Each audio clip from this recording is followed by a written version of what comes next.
The concrete floor amplified their footsteps before I saw them.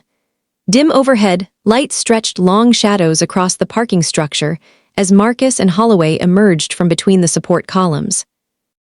My fingers locked around my car keys. The entire level was empty, just my car and their matching luxury sedans. "Working late again, Nora," Marcus said, his '63 frame filling the space beside my driver's door. The tailored suit did little to disguise the build underneath. Holloway moved to my other side, boxing me in. "Dedication," he said softly, adjusting his glasses. "It's always been what sets you apart." Despite the lingering warmth in the garage, I felt cold. This wasn't coincidence. 3 years at their mercy had taught me to read the signs, the synchronized movements, the practiced ease, the way their eyes tracked my reaction like a calculation already complete. "What do you want?" I kept my voice level. Marcus dropped the smile. "We know what you've been doing, the questions, the notes. The people you've been talking to. The safety committee," Holloway continued. "The accounting team, former employees who walked away quietly. You've been thorough. That's my job." "Your job," Holloway repeated, laughing softly, "is whatever we say it is, and right now it's simple. Resign by morning, or we make sure you never work in this industry again."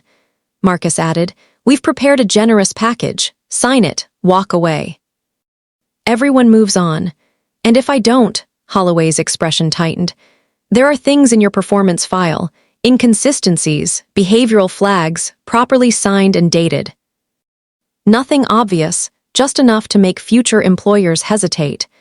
And those accounting irregularities you've been investigating," Marcus said.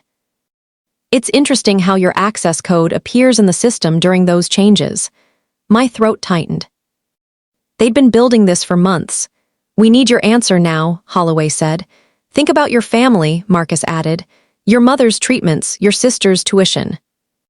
It would be a shame to risk all of that. The mention of my family lit something in me. They'd gone through every corner of my personal life, mapped every vulnerability, and missed the one thing that mattered. I looked at both of them and smiled.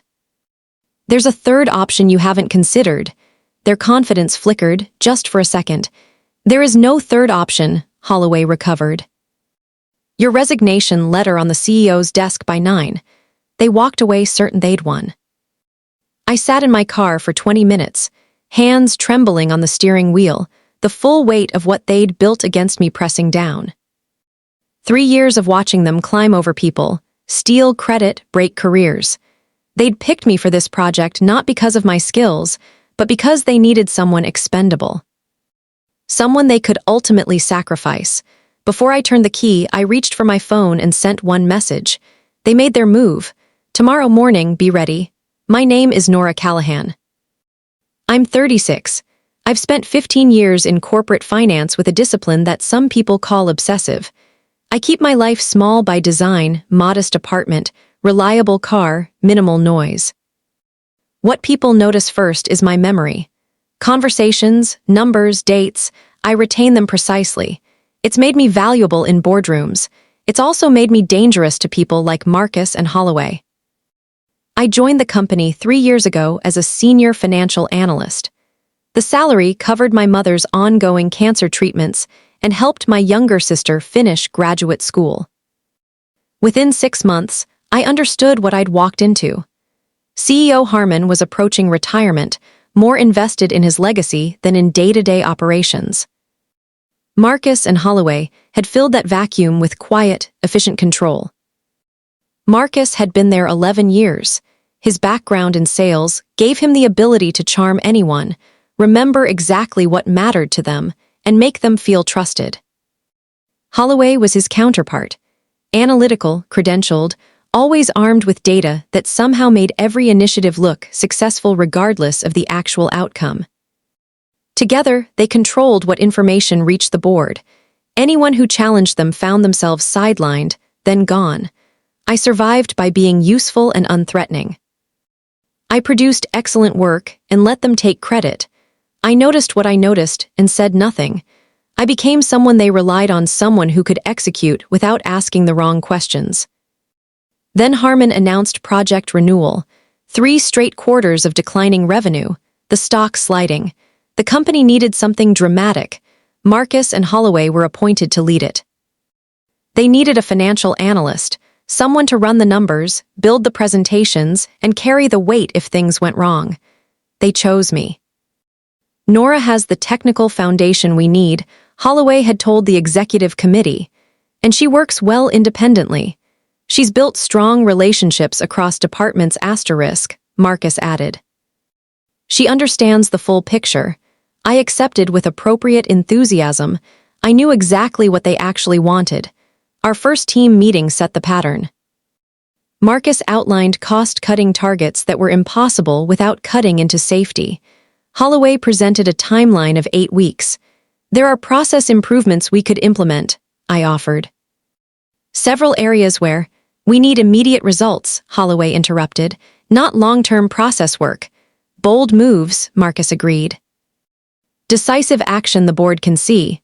Over the following weeks, their actual plan clarified, eliminating quality control positions, replacing experienced workers with cheaper contractors, deferring critical equipment maintenance. I raised concerns in every meeting. They were removed from every official record. One afternoon, I found the safety inspection reports had been altered. Maintenance histories backdated, certifications showing inspections that never occurred. Your inexperience is showing, Burke told me flatly when I brought it up. Trust the process. That evening, I made a decision. I would play along, earn their trust, study their methods, and prepare for the moment they would try to make me their exit strategy. For 6 months, I gathered. I learned who else they had damaged, careers derailed, ideas stolen, people quietly pushed out. I found their pattern. Implement dangerous shortcuts, collect bonuses based on inflated short-term gains, exit before the consequences arrived. I built relationships quietly, from security staff to executive assistants to people in IT. I documented everything in my own records, separate from anything they controlled. The parking garage confirmed what I already knew. The annual safety inspection was days away. An outside inspector would find every shortcut they'd taken. They needed me gone, resigned, and legally silenced, before anyone thought to trace those decisions back to them. What they hadn't anticipated was that I'd seen this coming for months. I woke at 4:30 the morning after, barely 2 hours of sleep. I showered, dressed carefully, charcoal blazer, white blouse, the silver earrings my mother gave me when I graduated. For strength asterisk, she'd said, I needed every bit of it. I was parked at the office by 6:15. Early enough that Ramon was still at the front entrance, the overnight security guard, not the rotating daytime team. He looked up, genuinely surprised. Everything all right, Ms. Callahan? Don't think I've ever seen you this early. Big day, I said, signing in manually rather than using my key card. How's your son settling into his new school? His face lit up. Loves it. That tutoring connection you made, complete turnaround. I'd helped Ramon find affordable support for his son 4 months earlier. A small thing. Now he'd remember exactly when I arrived and how. The executive floor was empty when I stepped off the elevator at 6:25. The boardroom door was unlocked, just as Diana had promised. Diana had worked for the company for 20 years. She'd watched Holloway systematically dismantle her niece's career. She hadn't forgotten. I placed a single folder at each seat around the table. Inside each one, my business card. Then I sent the text, rooms ready. At 7:30, CEO Harmon arrived with 3 board members, Chen, Everett, and Simone. All of them looked uncertain.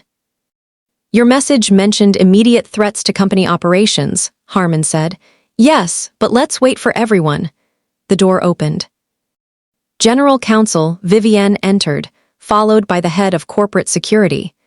The shift in Harmon's expression told me they weren't usually included in early executive sessions. Marcus arrived next, his stride faltering for just a moment when he saw who was in the room. He recovered with his usual ease. Holloway entered last. He was sweating. Last night, I began, Marcus and Holloway approached me in the parking structure after hours and demanded my resignation by 9 this morning. They threatened to alter my performance records, fabricate behavioral concerns, and frame me for accounting irregularities I'd been investigating. Silence. That's a serious distortion, Holloway said. We expressed concerns about her performance. She's misread the conversation. Regardless of last night, I continued, that's not the primary reason I asked for this meeting. I connected my laptop to the projector. For 6 months, I've been part of Project Renewal. During that time, critical safety decisions were overruled, inspection reports were falsified, and maintenance records were backdated. The outside inspection scheduled for tomorrow will identify at least 14 critical violations. When that happens, production stops. Regulatory action follows. And then the lawsuits. You have no proof, Holloway said. I advanced the slide. These are the original maintenance requests that were denied. These are the technicians who were scheduled for inspections and reassigned at the last minute. I paused. They're in the conference room next door if you'd like to speak with them directly. The room shifted. I handed each person a sealed envelope. Inside is a complete timeline of Project Renewal. Every meeting, every overruled objection, every decision. You'll notice my concerns are extensively documented, despite not appearing in the official minutes. Minutes, I should add, that were signed in my name without my consent. Chen looked up from the envelope. If this is accurate, why didn't you come forward sooner? Because I needed to understand the full scope before I could prove it, I said. And because I needed to understand why it was happening. I moved to the next slide. Their bonuses for Project Renewal's cost savings are scheduled to release next week. Holloway accepted a position with a competitor starting next month. Marcus has been in final round interviews at 3 firms. Holloway's face went still. The plan was to collect the savings credit and exit before the inspection findings became public, I said. I would have been the analyst of record on every compromised decision. Harmon looked ill. What do you propose? Everett asked. Emergency maintenance on the critical systems before tomorrow's inspection. I've prepared a prioritized list. Then a 30-day extension request, we cite planned system upgrades, and new leadership for Project Renewal. Marcus leaned forward. This is a transparent attempt to, Marcus. Harmon's voice was quiet, final. The room stayed silent for a long moment. Vivienne set down her copy of the timeline. I think we have everything we need to proceed. I gathered my materials slowly. I didn't feel triumphant. I felt something quieter than that. The specific, settled feeling of having held the line long enough for the truth to catch up. They had built something designed to disappear cleanly and leave me standing in the wreckage. They forgot that I'd been watching the whole time.